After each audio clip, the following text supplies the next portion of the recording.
Daniel Dubois.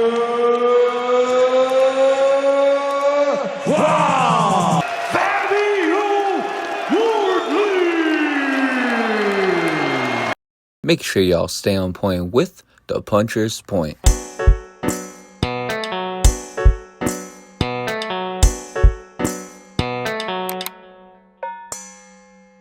What is good, y'all? Welcome back to the Puncher's Point. We got a heavyweight showdown for y'all, and what better way to continue the Puncher's Point steam with another prediction episode. We talked about Inoue and Nakatani. We talked about David Benavidez and Zurdo Ramirez. Now, what better way to continue the momentum than to talk about two British heavyweights fighting for the WBO Heavyweight Championship? We got Dynamite Daniel Dubois versus Fabio Wardley for that WBO Championship in front of an English crowd, remind you. So it should be a great fight. Now, both of these guys, they are in two different points in their career. We can look at somebody like Daniel Dubois, who has basically climbed every single mountain that he could possibly climb in front of him, except for Alexander Usyk. Now, I know he had a loss early in his career to Joe Joyce, but he picked himself back up. Even after that first Alexander Usyk loss, he still picked himself back up. And in the second fight, we all know what happened. But that was his last fight. He got another chance to become a heavyweight champion again, to become a two-time heavyweight champion. It's important that Daniel Dubois takes advantage of that opportunity. On the other hand, you got somebody like Fabio Wardley. Now, Fabio Wardley has been climbing the rankings extremely fast, and he just went through a two-fight battle with Frazier Clark. He's beaten guys like Justin Hooney, and he upsetted somebody in Joseph Parker, who, in my opinion, before that fight with Fabio Wardley, was the guy I felt like deserved to get a heavyweight opportunity. And then obviously he tested positive for PED, so we're going to have to circle back to that conversation at a later date. But Fabio Wardley has been climbing the heavyweight rankings tremendously, being British Commonwealth champion. That's one of the best honors that you can get as a British fighter. So shout out to Fabio Wardley. But we got two Brits over here that are going to go to war, and I think it's going to be a great thing. But before we get into the prediction on who I think is going to win, we got to break down all of these fighters. And we're going to start off with Mr. Dynamite himself, Daniel Dubois. Now, as far as the strengths and the weaknesses for Daniel Dubois, first of all, he's got power in both of his hands. I mean, we're talking about a guy who has only gone the distance one time in his entire career, but overall has knocked out every single guy that he's defeated in the ring. And I think that's a pretty impressive thing for Daniel Dubois. I think it's a trait of Daniel Dubois that is underlooked by his opponents. Anthony Joshua didn't think he had the power to do what he did to Anthony Joshua, but Daniel Dubois went in there and he handled business, and he dominated Anthony Joshua. You look at guys that he was behind on the scorecards to, guys like Filip Hrgović, and he was able to basically outbox Filip Hrgović in those later rounds and do just enough to get that fight stopped because Hrgović was taking too much damage. The thing about Daniel Dubois, he's got power in both of those hands. But if I had to point to one punch, I'm going to point to that right hook. The right hook for Daniel Dubois is a thing of beauty. Both of his hooks are a thing of beauty, but that right hook specifically, that hook has knocked out so many guys. And if we're going to look at Daniel Dubois, that right hand in itself, that right hand is going to be the punch that Fabio Wardley is going to have to watch out for, because Daniel Dubois knows how to land that right hand to perfection. I mean, once he clips somebody with that right hand, it's night-night. I mean, there's nothing else you can say about it. Daniel Dubois has got some monster power in that right hand, and you got to watch out for it. It's as simple as that. You have to watch out for Daniel Dubois when he throws that right hand, because he can throw it as a right hook, and he can throw it as an overhand right. Those are the two punches that I'm going to be watching out for if I'm Fabio Wardley. He is a very strong body puncher. We could go to the Alexander Usyk fight when he hit him to the body, the questionable body versus low blow debate in boxing. I'm not going to lie to y'all. I think it was a body shot. However, regardless, y'all can argue with me in the chat all you like. It don't matter. In my opinion, though, I thought that was a body shot. I thought it was a clean body shot. I felt like in that moment, Daniel Dubois should have been heavyweight champion. But I digress. He's very frequent when it comes to the body. He's very consistent when it comes to the body, but he can also hurt you there as well. And I think that is a testament to how good he is as a fighter. And because he's so good to the body, he's very good when it comes to level changing, start off to the body and going up top, or vice versa. He is very precise with his punches, like I mentioned, not even just with the right, but with the left as well. But he's also very explosive. You see, Daniel Dubois is not that guy that's going to swing wildly. He's not that type of guy that's going to go in there and just swing out of the ordinary. No, he's going to be precise. He's going to pick his timing correctly. But at the same time, when he finds that timing, he's going to explode. He is going to go right straight forward. He is just going to burst like a cannon. He is going to go in there and he is going to basically give that fight to Fabio Wardley. Like he's done with many of his opponents. The second he finds that timing, it's go mode. Decent jab. Now, I think that's one of the things that Daniel Dubois doesn't get enough credit for. He's got a good jab. He's got a decent jab. I'm not going to say it's one of the best in the game. I'm not going to say it's elite, but he's got a decent jab that could be used as a tool against Fabio Wardley. I already mentioned his left hook. I love his left hook. I think his left hook is just as strong as the right hook, but I think he's a lot more comfortable using that right hook.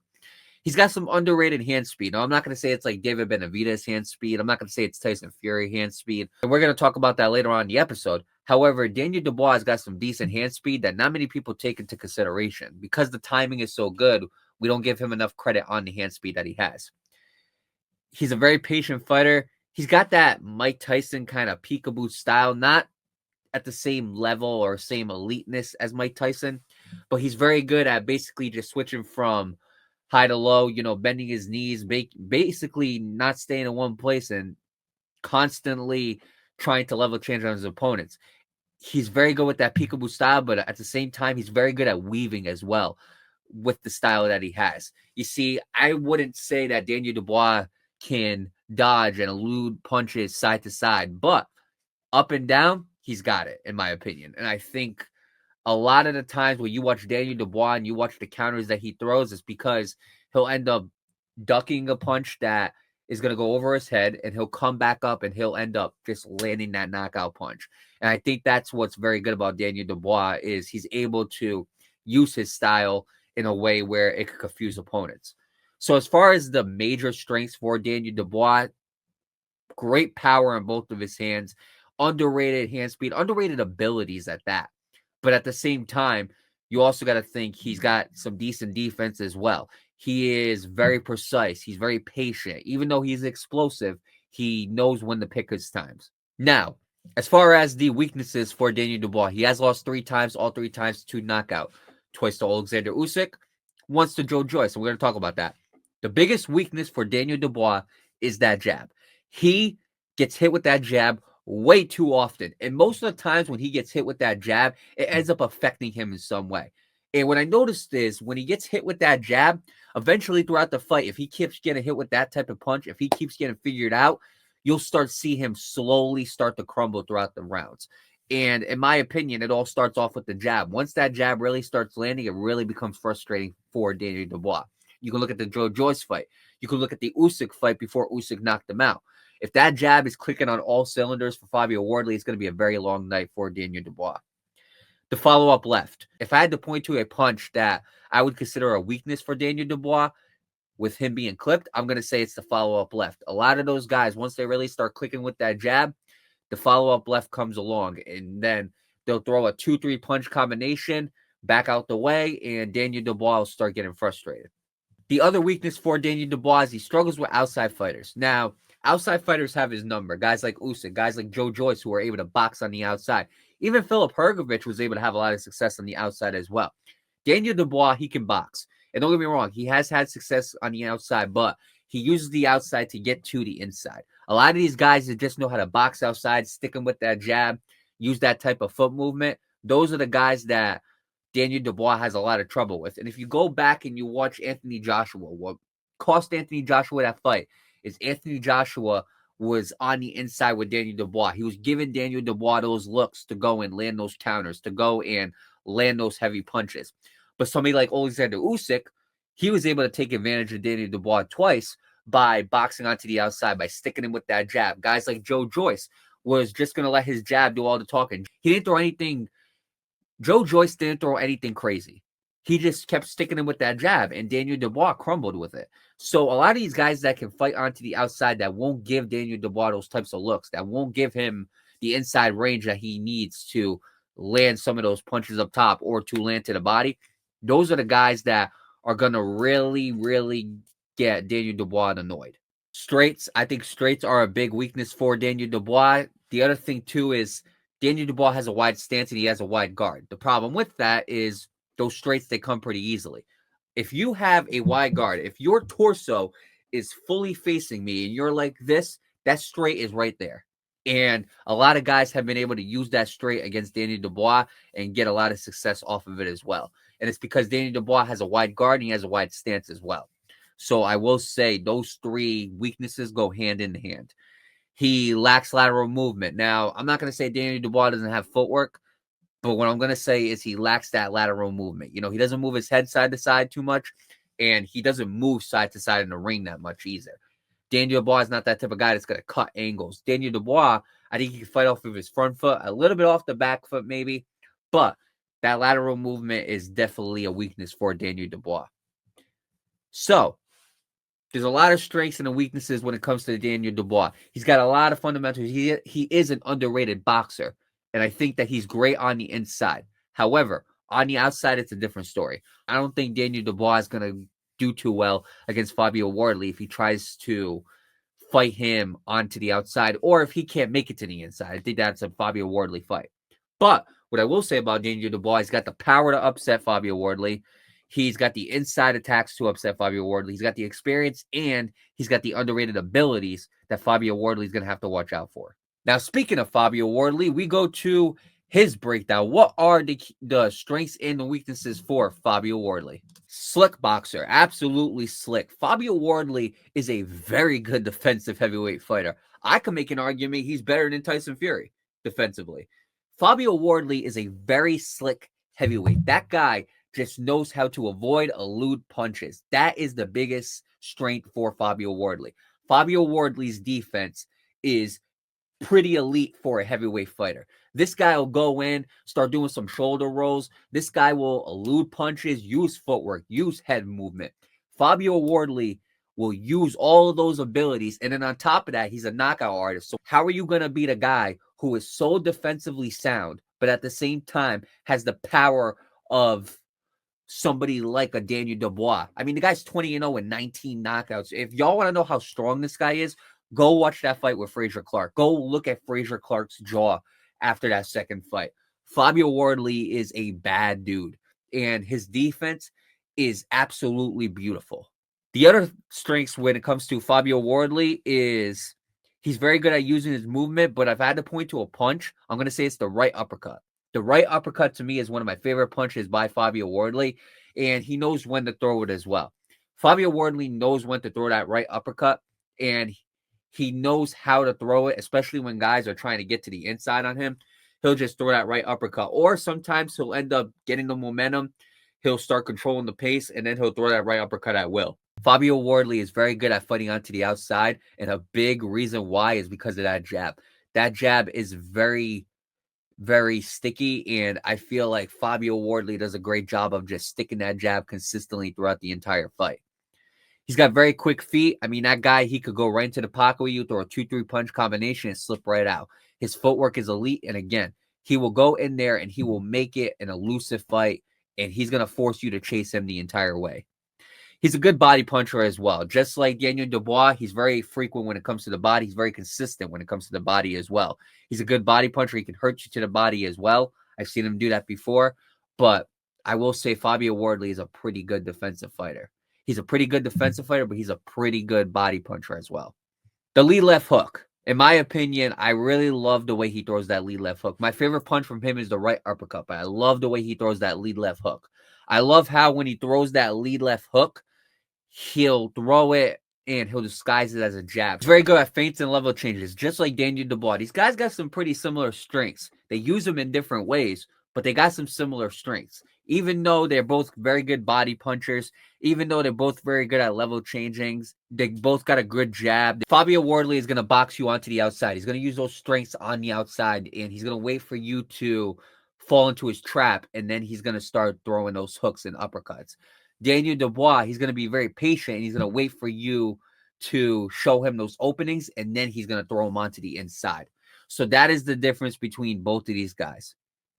Now, as far as the weaknesses for Fabio Wardley, I didn't get too many because Fabio Wardley, he is 20-0 with 19 knockouts. However, he did have a draw to Frazier Clark. So if I was going to point to a fight to find some weaknesses in, it was going to be that Frazier Clark fight.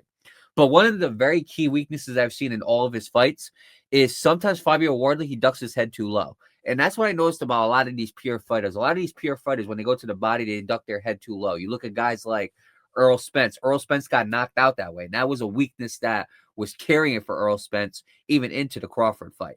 And then you look at somebody like Naoya Inoue. Naoya Inoue has that same weakness. He ducks his head too low when going to the body. It's just nobody has been able to expose it yet because Inoue is so quick, so elusive. He's so fast. Fabio Wardley, same thing. Fabio Wardley, when he tries to go to the inside or when he tries to target that body, he ducks his head too low. He leaves his hands down. Now, we've seen this with guys like Roy Jones Jr. These guys are known for basically keeping their hands low. But then at the same time, they're very good at disguising those punches because they keep those hands low. So that's his style. He loves to keep those hands low. And I do believe that if he goes in there with the right opponent, with the opponent that he knows is very dangerous, like a Daniel Dubois, he's going to keep those hands up a lot more. But regardless, the way his stance is, the way he fights, he keeps those hands low. He runs into counter punches.